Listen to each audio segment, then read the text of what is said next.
Ek het so 'n jaar of wat terug, so vir 'n paar dae kom as ek 'n verslag oor my tafel by die universiteit en een van die verslae wat ek na gekyk het is the World Happiness Report.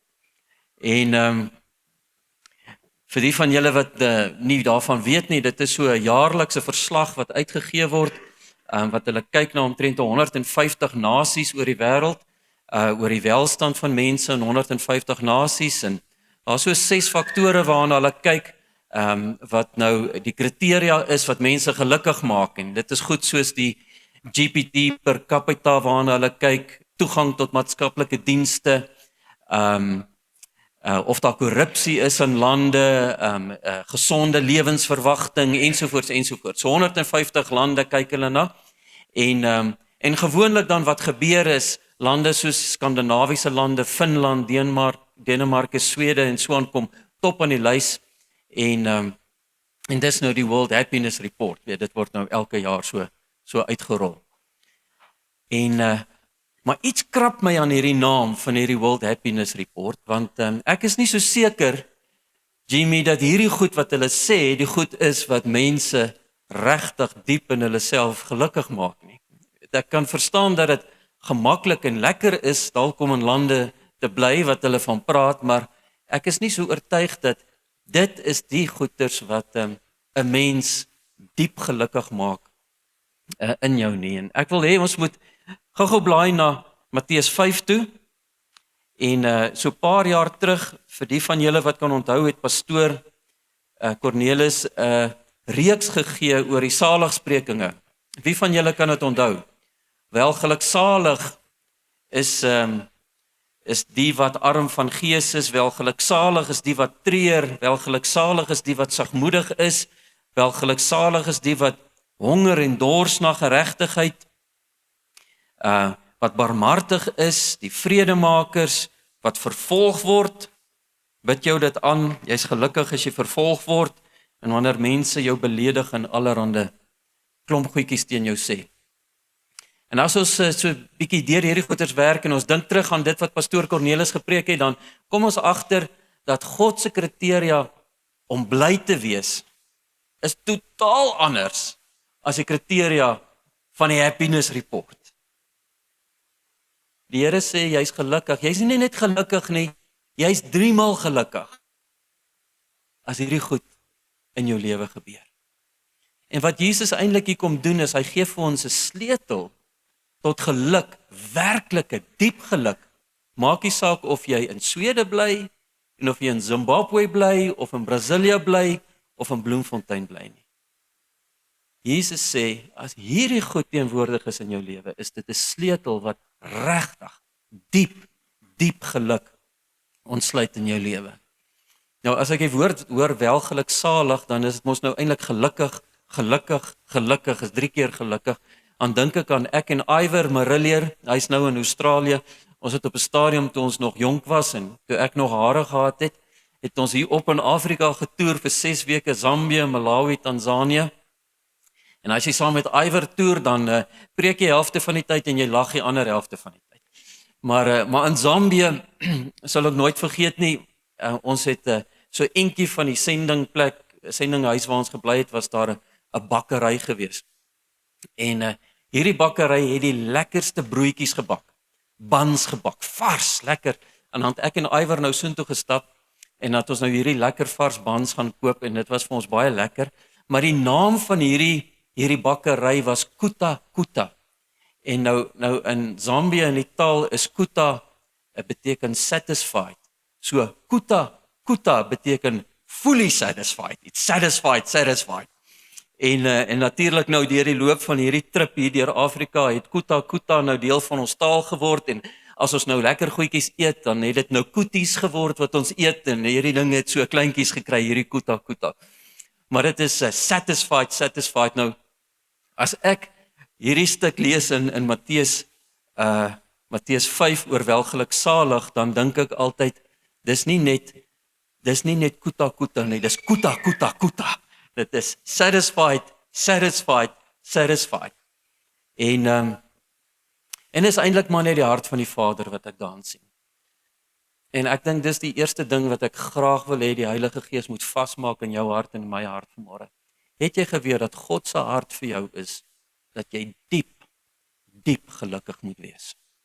Nie eendag net as jy hemel toe gaan nie, maar nou hier waar jy sit, ten spyte van situasies en ten spyte van omstandighede. Almal van ons is het uitdagings, almal van ons het situasies en so baie keer kan die ou vyand daai goedjies gebruik om die vreugde in ons lewe te kom steel en dit gaan nie meer so gebeur nie in Jesus se naam. Amen. So ons gaan vanmôre praat oor een van hierdie saligsprekinge in vers 3 en dis iets wat die Here in my lewe begin werk het en baie met my gepraat het, seker omtrent die afgelope maand as ek moet skat, hoe om arm van gees te wees. So Matteus 5 vers 3 sê, salig, of welgeluksalig, 3 maal gelukkig is die wat arm van gees is, want aan hulle behoort die koninkryk van die hemele. Nou wat beteken dit om arm van gees te wees? Of wat beteken dit om arm te wees? Al om arm te wees beteken jy het nie die vermoë om eers jou basiese behoeftes aan te voldoen nie. Jy het nie genoeg geld om kos te koop nie, jy het nie genoeg geld om klere te koop nie. Dis as jy arm is. Die eerste prentjie in my kop wat opkom, die eerste betekenis van armoede kan ek onthou. My oupa het my vertel hoe hy groot geword het in die 30er jare en die depressiejare en ek het 'n fotootjie gesien ook van die huisie waarin hulle gebly het en jy kan sommer sien die armoede staan so geskryf oor daai foto en hoe hy vertel het partykeer het hulle 3 maal 'n dag pap geëet en hy het nie skoene gehad nie en in die winter moes hulle skool toe loop, ek weet nie hoeveel kilometer en dan hardloop hulle so van mishoop na mishoop van die koeie se vars mis net om hulle voete in die mis te druk dat hulle voete 'n bietjie kan warm word. En dis soort van die eerste prentjie wat by my opkom van wat armoede is wat ek kan onthou. Maar arm beteken jy het nie die vermoë om jou eie basiese behoeftes aan te voldoen nie. Die teenoorgestelde is mos in Afrikaans sê ons daai is 'n vermoënde man. So hy het meer as die vermoë net om aan sy eie behoeftes te voorsien. Hy kan 'n klomp ander goeders ook koop, maar arm beteken jy het nie die vermoë om aan jou eie behoeftes te voorsien nie. So arm van gees beteken dan jy het in jouself 'n oortuiging, 'n diep bewustheid dat jy het nie die vermoë om jou eie behoeftes en jou eie menswees te ontmoet nie. Jy's totaal leeg. Jy het nie daai vermoë nie. So dis 'n diep oortuiging, 'n wete dat jy nie dieselfde vermoë het nie. Een van die kommentare, Jameson Fawcett Brown, sê dit vir my so mooi. Hy sê it's a self-emptying conviction. Those who in their deepest conscience realize their entire need. 'n Diep oortuiging dat jy is absoluut in alles, totaal en al afhanklik van God. As jy na jouself kyk, sien jy het, soos daai arme man, jy het nie die vermoë. Jy gaan dit nie maak nie, jy het nie vermoë om al die behoeftes in al die fasette van jou menswees te ontmoet nie. Dis wat arm van gees is. Dis 'n posisie wat jy inneem. Nou een van die skrifte in Psalms, ek wil dit net lees om net arm van gees bietjie verder oop te breek van wat dit beteken, is Psalm 123 vers 2. En dit sê, kyk soos die oë van die diensknegte is op die hand van hulle heer, soos die oë van die diensmag is op die hand van haar meesteres, so is ons oë op die Here onse God, totdat hy ons genadig is. Dis wat arm van gees is. Onthou in daai tyd, die diensknegte het mos nou nie grond besit, of enige eiendom besit, of selfs 'n salaris gekry nie, hulle was 'n slaaf.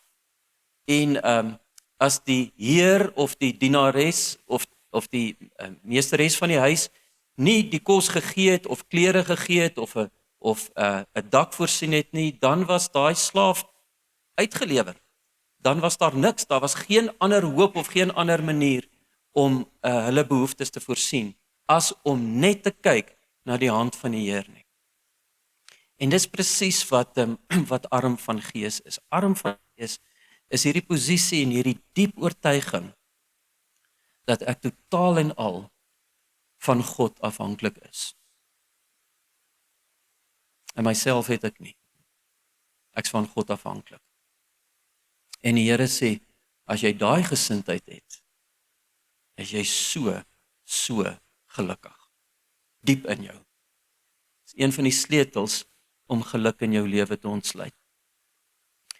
Nou daar's so 2 skriffies wat ons gaan kyk, vinnig in Openbaring 3, en dan gaan ons na Jesaja 55 toe, om hierdie bietjie oop te breek. Nou, Openbaring 3, vers 17, gee eintlik vir ons wat die teepool is van hierdie arm van gees. Wat is die ander kant? Hoe lyk dit as jy nie arm van gees is nie? En dit was in hierdie gemeente in Laodicense, in vers 17 sê die gees van die Here, want jy sê, hy praat nou met die gemeentes, onthou, dis hierdie briewe wat aan die 7 gemeentes geskryf is, hierdie is die laaste brief, en by the way, hierdie stad was baie ryk geweest, dit was op een van die handelsroutes geweest, en hy sê, want jy sê, ek is ryk, ek het verryk geword, en jy het aan niks gebrek nie. En jy weet nie dat dit jy is wat ellendig en beklaanswaardig en arm en blind en naak is nie. In steede daarvan dat jy dink jy leeg is, dink jy jy's vol. Vol van jouself, jy het al daai uitdrukking gehoor. Iemand is vol van homself. Ek raai jou aan om vir my te koop goud wat deur vuur gelouter is, sodat jy kan ryk word, en wit klere, dat jy jou kan aantrek en die skande van jou naaktheid nie openbaar word nie, en salf om jou oë te salf, sodat jy dit kan sien. En as ek hierdie skrifgie lees, my broer en my sis, dan sê ek, Here, wees my genadig, want as dit so kon wees in daai vroeë kerk, wat so naby aan daai tyd geleef het, waar Jesus op aarde geleef het,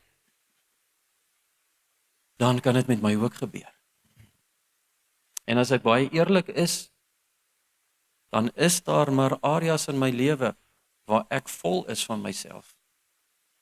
Waar ek dink ek kan, ek het die vermoë, ek het die wysheid in pag, ek het die vaardighede, ek het miskien die materiële vermoë, ek het die intelligensie, ek het die ervaring. As ek eerlik is, dan dink ek baie keer so. Daar's areas in my lewe wat ek dink, ek het die Here nie so baie nodig nie. Ek kan dit maak op my eie. En die Here sê in daai areas, sê hy vir daai gemeente, jy besef nie in daai areas is dit eintlik jy, wat arm en naak en beklaanswaardig is nie. En my hoop is, as ons dan deur hierdie woord gaan vanmôre, dat die Here in my en in jou lewe sal kom en deur sy gees net goedjies sal kom omsirkel en sê in hierdie area is jy afhanklik van my, in hierdie area het jy die sleutel in jou hand om geluk te ontsluit.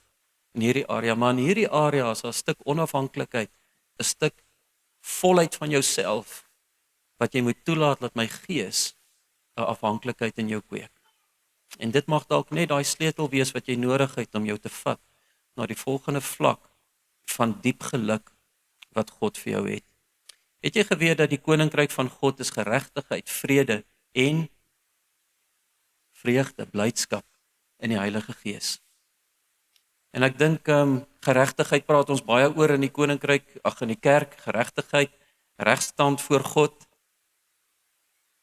Vrede praat ons baie, maar blydskap is iets wat ons nie oor baie praat nie. En ek glo in my hele hart dat God wil 'n blydskap in jou losmaak, my broer en my sis. Dat mense na jou lewe gaan kyk in hierdie tyd wat voorlê en wat dit sal staan as 'n getuienis vir hom. Amen. In hierdie tyd wat die petrolpryse opgaan, in hierdie tyd wat almal praat en almal angstig word, dis die tyd wat God 'n blydskap in jou wil losmaak, wat 'n getuienis gaan wees vir die ouens daar buite, wat ouens na jou lewe gaan kyk en sê, maar hoe is dit moontlik dat jy so bly kan wees? Soveel diep vreugde in jou lewe kan hê. En dit gaan 'n geleentheid oopmaak, al hoe meer glo ek in hierdie tyd, dat ons kan getuig oor God se goedheid. Amen. Maar dan beteken dit ons moet hierdie verstaan om arm van gees te wees. Goed, so Jesaja 55, ek is daar en ons gaan die res van vanoggend spandeer in Jesaja 55, maar laat ek net eers dit sê, uit hierdie eerste vers, voor ons begin met die 3 aspekte wat ek wil uitlig, want vers 1 sluit aan by Openbaring wat ons nou gelees het. So vers 1 sê, o almal wat dors het, kom na die waters, en wie geen geld het nie, kom koop en eet. Ja, kom koop sonder geld en sonder prys wyn en melk. Nou as daar nou een van 'n skrif is wat my deurmekaar gemaak het en waaroor ek baie gewonder het, dan sit nou hierdie ene. Want ek kon nooit uitfigure, hoe is dit moontlik om iets te kan koop as jy nou nie geld het nie? Nou, dit het nie vir Henk vir my sin gemaak nie. Kyk, as jy mos nou arm is, as jy arm, jy het nie geld nie, so hoe kan jy nou kom koop? En sonder geld. Totdat ek glo die Here het vir my hierdie ding oopgemaak, dat wat is 'n kooptransaksie? 'n Kooptransaksie is maar net 'n ruilingstransaksie. Ek gee vir jou hoeveel kos jou planne wat jy teken, Henk? R20,000. Ek sê jou agent wees vandag. Alright. 'n Eenvoudige plannetjie. Alright. Ek gee vir Henk R20,000. Hy gee vir my 'n grand plan van 'n huis wat ek wil bou. Waarskynlik baie meer. So dis 'n ruiltransaksie. 'n Kooptransaksie is 'n ruiltransaksie. En hier is die waarheid wat vir my oopgegaan het. God sê om te kom koop by my, het jy net 'n gesindheid nodig dat jy afhanklik is van my. En daai gesindheid is genoeg in hierdie ruiltransaksie. Dis swaar genoeg in hierdie ruiltransaksie dat jy gee jou afhanklikheid vir my en ek ontsluit die rykdom van die hemel vir jou. Dit klink vir my bietjie na 'n onregverdige kooptransaksie, maar dis wat hier staan. Die Here sê, besef jy het niks. Besef jy's arm. Besef jy's leeg in daai area van jou lewe. Besef jy het nie die kennis nie. En kom met daai gesindheid na my toe. En dis genoeg vir die ruiltransaksie. As jy met dit na my toe kom, ontsluit ek die rykdom van die hemel vir jou. En dis vir jou beskikbaar. Is dit nie 'n great deal wat die Here vir ons gee nie? Amen. En as ek dit besef, dan gaan daar sommer vir my klomp goeters oop. In die Bybel, veral waar Paulus op 'n stadium skryf in 2 Korintiërs 2 Korintiërs 12 vers 9, waar hy praat oor sy swakhede in sy lewe, en dan sê hy, maar God se sterkte word in my swakheid volbring.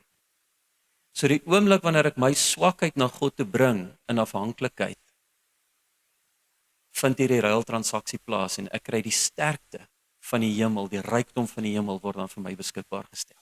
Amen. So ons gaan bietjie kyk na 3 goed. Hoe lyk 'n lewe van afhanklikheid? Hoe lyk 'n lewe as jy sê ek is arm van gees? Hoe lyk dit in die praktyk? Dit is een ding om daaroor te praat net as 'n konsep, maar hoe lyk dit in die praktyk as ek arm van gees is? So daar's 3 woordjies wat jy kan neerskryf vir die van julle wat neerskryf. Die eerste woord is kom. Kom. Die tweede woord is luister. Die derde woord is verlustig. Kom, luister, verlustig. Ons praat oor hoe lyk dit as jy arm van gees is. Is julle reg? Okay, so ons begin met kom. So vers 1 sê, o almal wat dors het, kom. Ek sê die woord harder want dit is belangrik. O almal wat dors het, kom na die waters. En wie geen geld het nie, kom, koop en eet. Ja, kom, koop sonder geld en sonder prys wyn en melk. En vers 3, neig julle oor en kom na my toe. Luister en dan gaan dit aan. Het jy geweet daar's 'n oop uitnodiging vir jou vandag om te kom? Onvoorwaardelik oop. Altyd, enige tyd, net soos jy is, arm, naak, rou, net jy is. Die Here sê kom. So wanneer ek en jy 'n lewe leef waar ons arm van gees is ons so behoeftig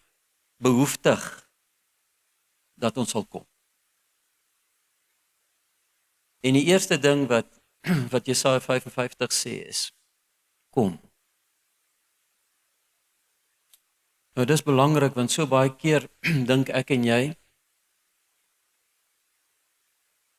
ons moet eers onsself uitsorteer. Ons moet eers onsself skoonmaak. Ons moet eers ons lewe reg kry. Ons moet eers ons dinge agter mekaar kry. Ons moet eers ons issues uitsorteer voordat ons na die Here toe kan kom. Die Here sê kom. Net soos jy is. Maak nie saak hoe droog jy gemaak het nie. Maak nie saak wat se foute jy gemaak het nie. Maak nie saak hoe skaam jy is nie. Maak nie saak nie. Kom net. Los die goed en kom. Pastoor sê dit baie keer so mooi. Hy sê as jy in 'n gat is, moenie probeer uit die gat uitklim nie. Draai net om op jou knie. Kom net. Dis wat die Here sê. Daar's 'n pragtige storie is nie 'n storie, dis waar werklik gebeur, 2 Samuel 9 van Mefiboset. Die storie van Mefiboset is mos nou, dis die kind van Jonathan, kleinkind van Saul gewees. En klein Mefiboset was 5 jaar oud gewees toe Saul en Jonathan dood is in daai veldslag. En in daai jare het dit was 'n gebruik gewees as een koningshuis oorneem van 'n ander koningshuis, dan maak hulle die vorige koningshuis se familie dood. Dit is hulle assuransie wat hulle uitgeneem het, dat hulle nie oppositie gaan kry in die toekoms nie. Hulle maak die vorige ouens se familie dood en dit bevestig jou koningskap. So Mefiboset se oppasser, sy nanny, sy au pair, het klein Mefiboset gegryp toe sy nou hoor Saul en Jonathan is dood en sy het gehardloop met hom in die nag en sy het gestruikel en geval en klein Mefiboset het seer gekry en hy het krippel geraak as gevolg van dit wat gebeur het. So in daai tyd was hom ons nou net ortopede gewees en al daai goed nie. Vir die res van sy lewe was hy krippel gewees.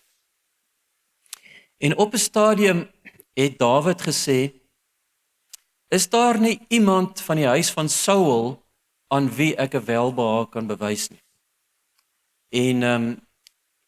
En sy dienaars het vir hom gesê, ja, daar is iemand, Mefiboset, sy naam is Mefiboset.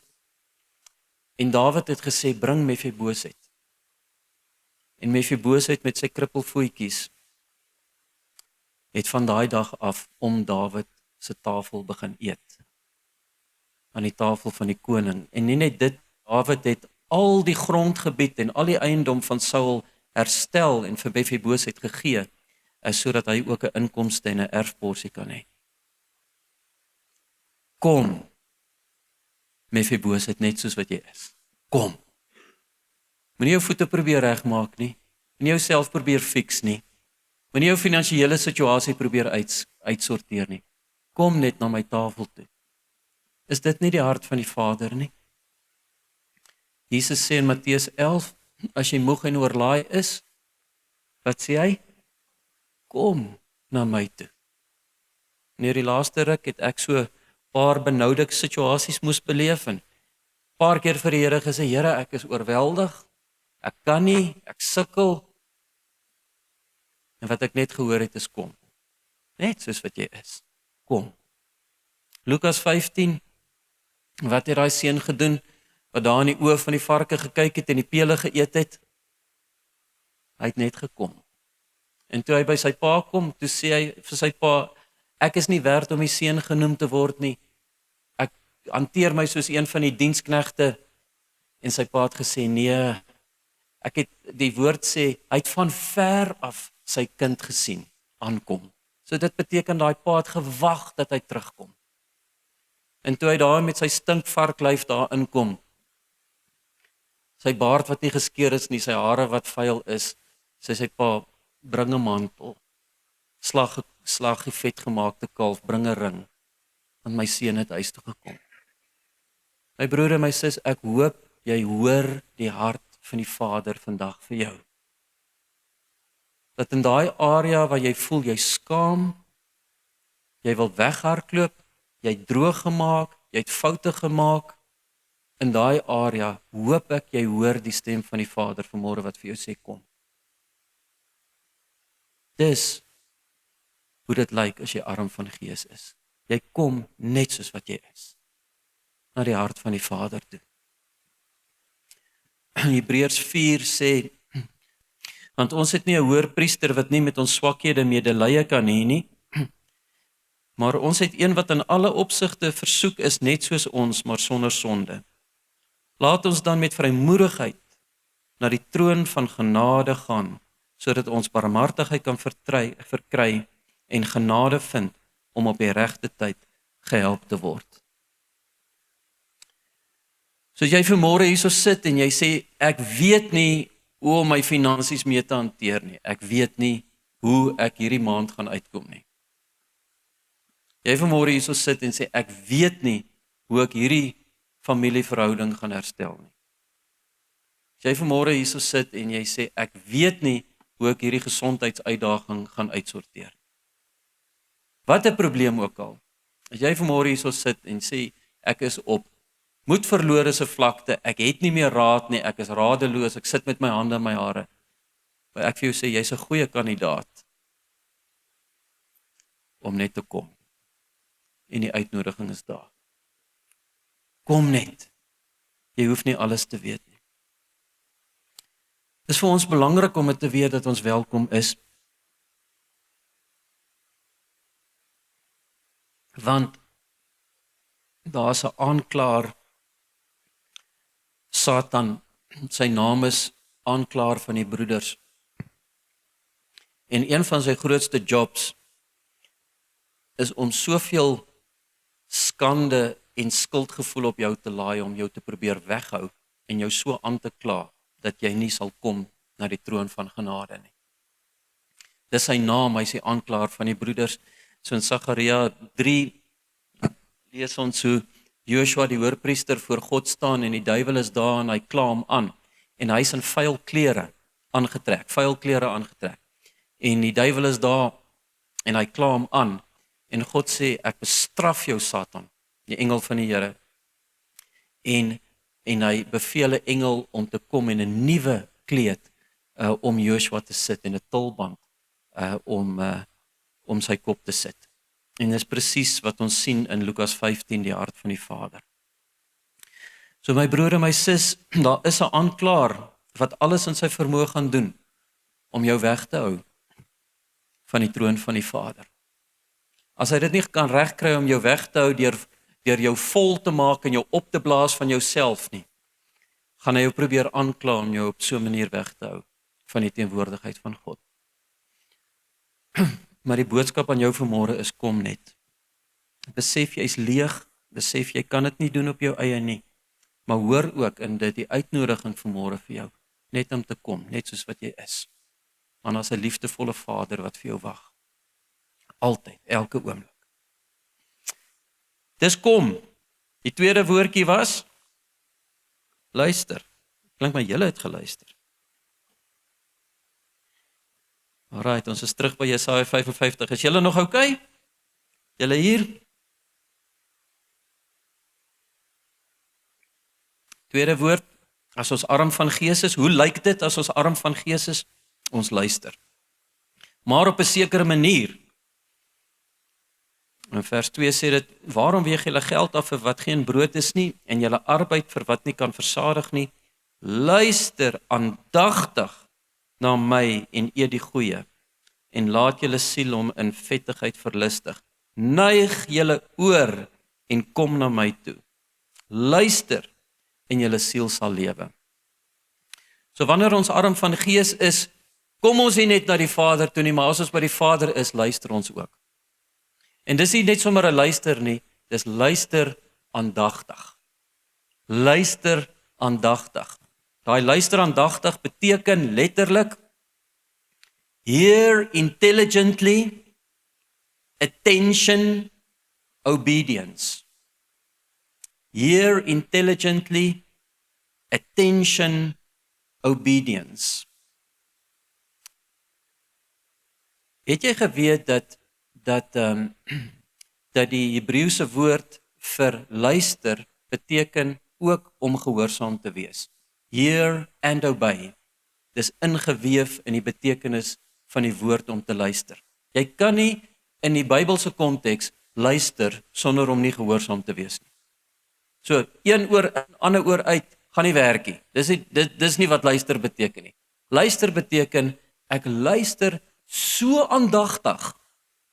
Ek gee soveel aandag aan die detail wat gesê word, dat ek dit net so kan doen na die tyd. Dis wat luister beteken. Nou, dit maak vir my sin, as ons sê, luister is deel van arm van gees, want in vers 8 sê dit, die Here sê, in Jesaja 55 nog steeds, want my gedagtes is nie julle gedagtes nie.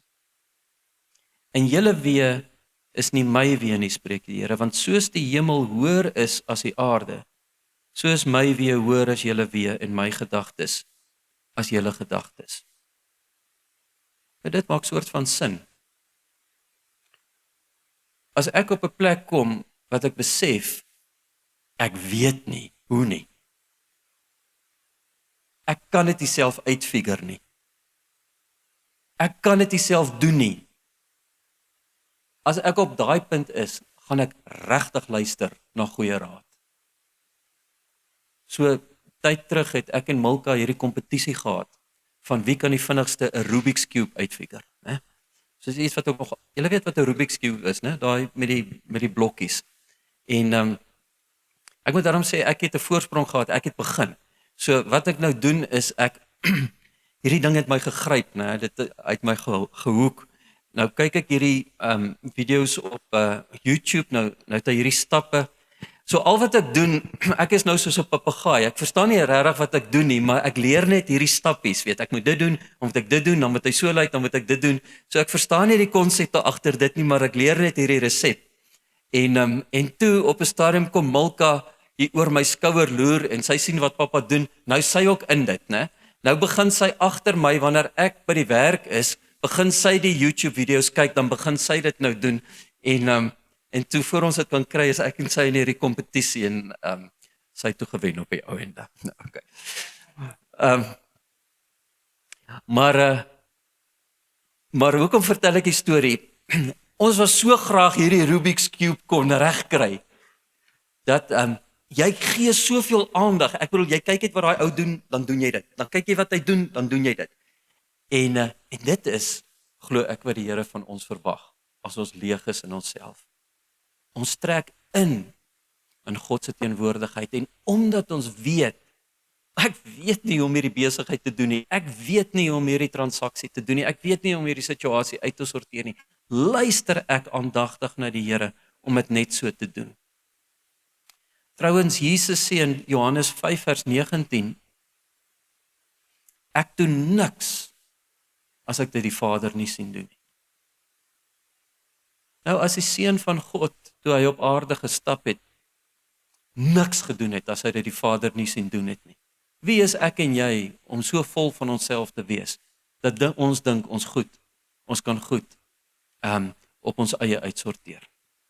Mag die Here ons genadig wees, né? So, baie ouens kom na my toe en sê, maar VP, ek sukkel om die stem van die Here te hoor, Of hoe weet ek die Here praat met my? En hy's nog aan, né? Ek wil vir jou sê, hoe meer ek tyd spandeer met my vrou, hoe meer verstaan ek nie net haar stem nie, maar ek verstaan wat agter haar stem is. Sy kan 'n ding op 'n sekere manier net sê en ek kan uit haar stem toon of net uit haar gesigsuitdrukking aflei wat sy eintlik bedoel. En is dit nie so met ons verhouding met die Here nie, om sy stem te leer ken nie. Hoe meer ons tyd spandeer in sy woord, hoe meer ons tyd spandeer in sy teenwoordigheid, hoe duideliker gaan sy stem word. Ek het 'n tyd terug die opmerking gemaak, as jy wil weet hoe afhanklik is jy van die Here, kyk na jou gebedslewe. As jy wil weet hoe arm van gees is jy, kyk na jou gebedslewe. Want as jy besef hoe min jy weet en hoe baie hy weet, gaan jy regtig intrek in sy teenwoordigheid om te hoor wat hy vir jou sê. En deel van dit is om te begin stil bly en te hoor wat God vir jou wil sê. Praat so tyd terug met Grant Kloete daar in Duitsland en hy vertel vir my hierdie proses waardeur hulle familie gaan. So en ek gaan nou verduidelik wat die geestelike betekenis daarvan is, maar hy verduidelik, en dis nou Grant Kloete op sy beste hierdie. Hulle skryf vir mekaar boodskapies op die stort se deur met hulle vingers. Weet, nou geheime boodskapies wat jy nie kan sien nie, want jy skryf met jou vinger. En as jy nou in die stort is, dan word dit nou stoom dit op. En dan as die stoom daar is, en die stoom gaan teen die glas van die stort, dan kan jy nou die boodskapie sien wat die ander ou nou vir jou gelos het in die stort. So dis nou so 'n familietradisiekie wat hulle het. En nou vertel hy gebruik dit nou, ek moet nou net die Duitse woord hierso kry. Die Duitse woord vir stort is Dusche. Dusche. Hy sê nou leer hy sy kinders om te douche in die teenwoordigheid van die Here. Hy sê net soos ons in die stort ingaan, vir mekaar boodskapies skryf en ons moet in daai stort bly. Jy moet daar bly, laat die stoom opbou, laat jy kan lees wat daar staan, want die boodskap word al hoe duideliker hoe langer jy in die stort is. En op dieselfde manier leer hy vir sy kinders, julle moet in die teenwoordigheid van God bly, dat die temperatuur kan opbou, want hoe langer jy in die teenwoordigheid van die Here is, hoe duideliker word die boodskapie wat hy vir jou wil stuur. Is dit nie mooi nie? So hulle douche nou, en dis wat hy nou leer, hy sê vir my, hulle douche nou daar aan die ander kant. En maar dis presies waarvan ons praat. As ons arm van gees is. Ons douche. Ons kom in en ons maak tyd om in God se teenwoordigheid in te gaan, om sy stem te hoor. So baie prakties, ek het hier net 'n paar goedjies neergeskryf. Wat kan jy doen om te luister? Wel, eerstens bly stil. Hou op kla. Hou op kla. Sit tyd op sy, elke dag, om in God se teenwoordigheid in te gaan. Dit gaan nie net gebeur nie, prioritiseer dit. Wanneer jy daai tyd op sy sit, ek maak dit nou baie prakties, né? Bid in tale of bid net. Spandeer tyd in gebed en lees die woord. En raak dan stil en fokus net op God. Baie keer verbeel ek myself dat ek my arm, ek sit hier en die Here sit aan die oorkant van die tafel en ek vat my arm en ek vee alles van die tafel af. Alles wat op die tafel was, tussen my en God, vee ek af. Dat daar niks tussen my en God is nie. Ek visualiseer dit vir myself en ek fokus net op hom. En ek is stil. En baie keer dan kom daar 'n spontane gedagte by jou op, nie hier nie, maar hier, daar kom 'n spontane gedagte by jou op. Of miskien 'n emosie van vrede, of miskien 'n skrif wat jy gelees het, pop net vir jou uitskielik en jy verstaan dit net beter of dit praat net tot jou hart. En vat dan dit wat by jou opkom en bid verder daaroor, bring dit weer na die Here toe. Vader, is dit wat U vir my wys? O Here, hierdie skrif, dis waar in my lewe, ek bely dit. Of Here, help my met hierdie skrif wat U nou vir my wys en bid dit dan in. En wat dan gebeur, dit word 'n tweegesprek tussen jou en God. En laastens is dit altyd 'n goeie idee, as jy gaan sit en luister en tyd spandeer met die Here, om 'n notaboekie te hê, neer te skryf wat die Here wys, wat die Here vir jou sê. So 'n paar praktiese pointers net, wat ek gevoel het net om te gee, oor wat beteken dit, as ons sê arm van gees beteken om te luister, maar wat beteken dit in die praktyk? Word stil, sit tyd op sy, spandeer tyd in gebed en in die woord, en raak net stil om te hoor wat God vir jou sê, en bid verder daaroor. Amen. Hoekom is dit belangrik om te luister? Want daar is soveel ander stemme wat met jou wil praat. Daar is soveel ander stemme wat met jou wil praat. Hierdie dingetjie in my hand praat. Soveel ander stemme. Dat as ek en jy nie gaan tyd maak om in te gaan in God se teenwoordigheid en te douche nie, gaan ons nie outomaties net sommer net sy stem hoor. Maar as ons arm van gees is, glo ek die Here gaan ons lei na 'n plek toe, wat ons gaan al hoe meer tyd spandeer in sy teenwoordigheid, en sy stem gaan al hoe meer kosbaar raak vir ons. Amen. Die derde punt, die derde woord was verlustig. Verlustig. Nou wat beteken verlustig? Hoekom is dit deel van om arm van gees te wees? Vers 2 sê, waarom weeg julle geld af vir wat geen brood is nie, en julle arbeid vir wat nie kan versadig nie? Luister aandagtig na my en eet die goeie, en hoor nou. En laat julle siel hom in vettigheid verlustig. En laat julle siel hom in vettigheid verlustig. Om arm van gees te wees, is om 'n diep wete te hê dat niks in hierdie wêreld kan my vul nie. Dis 'n oortuiging en 'n wete dat daar is 'n behoefte en 'n leemte in my, wat niks op hierdie aarde ooit sal kan vul nie.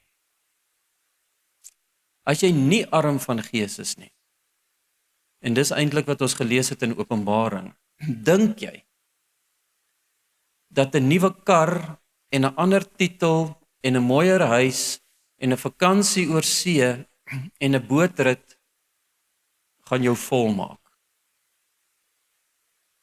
En weet jy wat gebeur?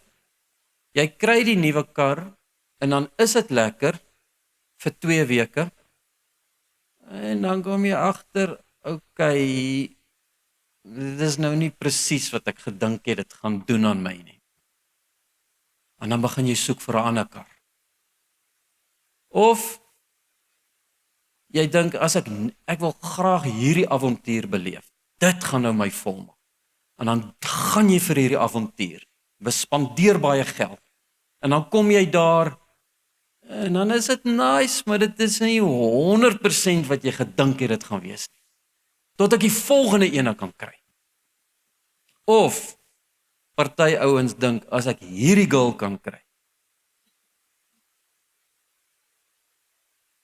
tot hy haar het,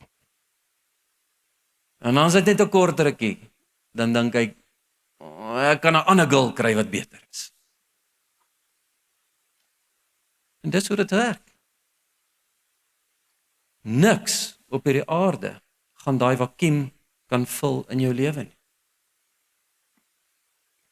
C.S. Lewis sê dit so goed, hy sê, ek het dit hier neergeskryf, if I find in myself a desire which no experience in this world can satisfy, the most probable explanation is that I was made for another world.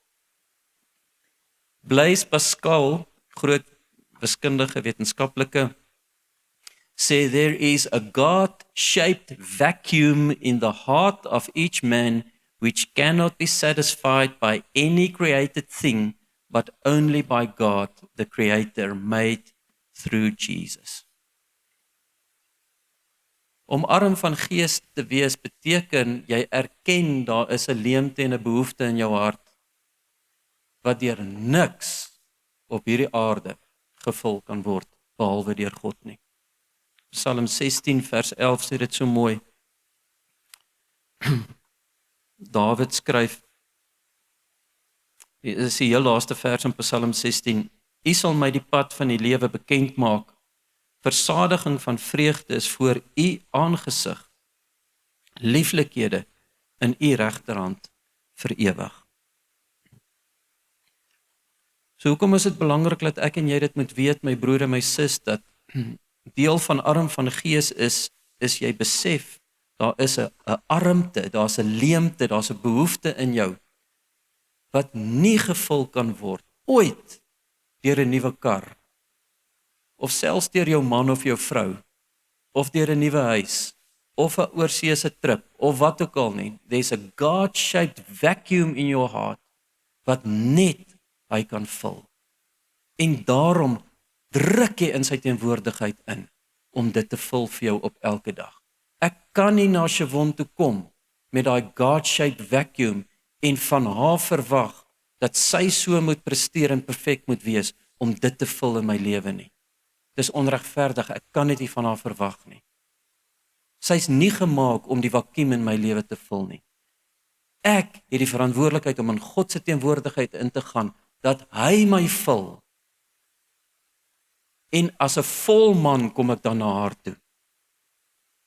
En in God se genade, deur die leiding en krag van die Heilige Gees, moet ek die man wees, wat hy wil hê sy moet wees. Sy's nie daar om my vakuum te vul nie.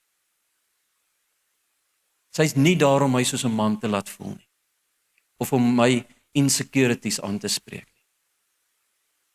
Ek kan daai antwoorde net in die teenwoordigheid van God kry. So hoekom is dit belangrik dat ek en jy dit weet? Wel, ek dink wanneer ons en ons almal weet, hierdie goed op die aarde vul ons nie, dis nie, it's not fully satisfying, die ouens in die wêreld weet dit ook, en wanneer daai oomblik inskop, dat hierdie ding van hierdie, wat ek nou gehoop het, dit gaan wees, hierdie nuwe werk, wat ek gehoop het, dit gaan wees, en dit is nie dit nie, of hierdie nuwe kar, ensovoorts, wanneer daai teleurstelling inskop, gebeur 3 goed, kan een van 3 goed gebeur met ons as mense. Die een is, party ouens, gaan net na die volgende ding toe. Ek het nou 'n grap gemaak, maar ek's ernstig. Party ouens voel, hierdie vrou het my nou nie tevrede gestel nie, ek gaan net na die volgende een toe. Hierdie kar het my nie tevrede gestel nie, ek gaan net na die volgende een toe. En so ontwikkel daar 'n patroon in hierdie ouens se lewens, wat hy hop van die een ding, na die ander ding, na die ander ding, en niks is net ooit genoeg nie. Is net vir 'n seisoen, until the novelty wears off, soos die Engelse sê, en dan gaan ons na die volgende een toe. So dis die een ding wat kan gebeur. Die tweede ding wat hierdie vakuum kan veroorsaak, is party ouens verlaag eenvoudig net hulle hoop of hulle verwagting. Net om te sê, al die lewe, julle het al gehoor, die lewe is hard, maar is lekker. Okay. Dis nou maar deel van die lewe. So, daai ouens verlaag net hulle verwagting. En dis nou maar deel van die lewe. Die lewe is nou maar so. Alright. En dis ook nie wat God vir ons wil hê nie. So, want as ek my verwagting verlaag, dan kan ek nie teleurgesteld word nie. Dis nie God se plan nie. Die derde opsie is waaroor ons praat. En dit is net om te besef dat daar's 'n vakuum, 'n armte in my en daar's 'n armte in die wêreld wat nooit gevul kan word op hierdie aarde nie. En ek bring daai leemte na God toe en hy vul dit. Tosius het dit so mooi gesê. Tosius is mos een van die vertalers van die Afrikaanse Bybel. Een van sy mooiste gedigte vir my is: die wêreld is ons woning nie. Onthou julle dit? Die wêreld is ons woning nie. Ek merk dit aan die son wat wyk, en ek merk dit aan die reier wat mistroostig na die son sit en kyk, en dan gaan die gedig aan, en dan eindig hy om te sê, ek voel dit, dan aan elke ding wat in die nagstond my omring. Die wêreld is ons woning nie. Niks in hierdie aardse tentwoning gaan ooit daai ewige vakuum in jou hart kan vul nie. Daar's net een wat dit kan doen. En hy nooi jou om te kom in sy teenwoordigheid, net soos wat jy is. Hy nooi jou om te kom sit en te luister na sy stem. Hy nooi jou om op daai plek te kom in sy teenwoordigheid, wat jy vol is, wat jou verlustig in die goeie. Mag dit so wees vir jou, my broer en my sis, dat ons vanuit daai posisie van arm van gees, daai totale afhanklikheid van God, dat dit 'n nuwe diepte ontsluit in ons lewe met God, en dat dit die rykdom van die hemel vir my en jou sal oopsluit, ten spyte van die goed wat gebeur om ons. Amen. Dat ons geluk en ons vreugde nie meer afhang van die petrolpryse, dit wat hulle daar in daai seestraat aanvang ensovoorts nie. Maar ek seën jou met die vermoë om 'n diep vreugde in jou lewe te ontsluit van hierdie week af vorentoe. Amen. Vader, baie dankie vir u goedheid, vir u grootheid, vir u liefde en vir u genade. Dankie Vader dat deur die bloed van Jesus dat ons welkom is in u teenwoordigheid. Dat u vir ons vanmôre sê ons kan kom net soos wat ons is. Sonder pretensies, rou, net soos wat ons is, kan ons kom. Omdat Jesus 'n weg gemaak het. Dankie vir daai uitnodiging, Here. Ek bid vir elke persoon hier vanmôre wat miskien weggeskram het van u as gevolg van foute, tekortkominge, oorweldiging. Heilige Gees, ek bid dat u hulle sal trek na die hart van die Vader toe. Here, dankie vir die uitnodiging om te kom sit en te kom luister. Aandagtig te kom luister. Help ons, Here, en vergewe ons eerstens waar ons na soveel ander stemme geluister het. Of waar ons so vol was van onsself, Here, dat ons gedink het ons het al die wysheid in pag. Ons het nie nodig om te luister nie. Ja, vergewe ons daarvoor, Vader. Ons erken dit, soos die hemel hoër is as die aarde, soos u gedagtes hoër as ons gedagtes. U is die alwetende, alwysende God. Help ons deur u Gees in hierdie week, Here, om in u teenwoordigheid te bly en te luister. Dat u stem sal helder wees in ons midde. Dankie, Here, dat ons vanmôre ook kan weet dat u ons wil vul met vreugde, Here, in u teenwoordigheid. Dankie, Vader, dat niks op hierdie aarde sal kan vul. Niks op hierdie aarde sal ons lewens kan vul soos wat u ons kan vul nie. Ons erken dit, ons verklaar dit. Vergewe ons dat ons daai vakuum probeer toestop het, opvul het met ander goeders. Ons is jammer daaroor, Here, vergewe ons. Ons kom na u toe en ons erken, ons verklaar vanmôre opnuut dat u en u alleen kan ons lewe volmaak. Kom maak ons lewens vol, Here. Asseblief in hierdie week. In die naam van Jesus Christus en in daardie naam alleen. Amen.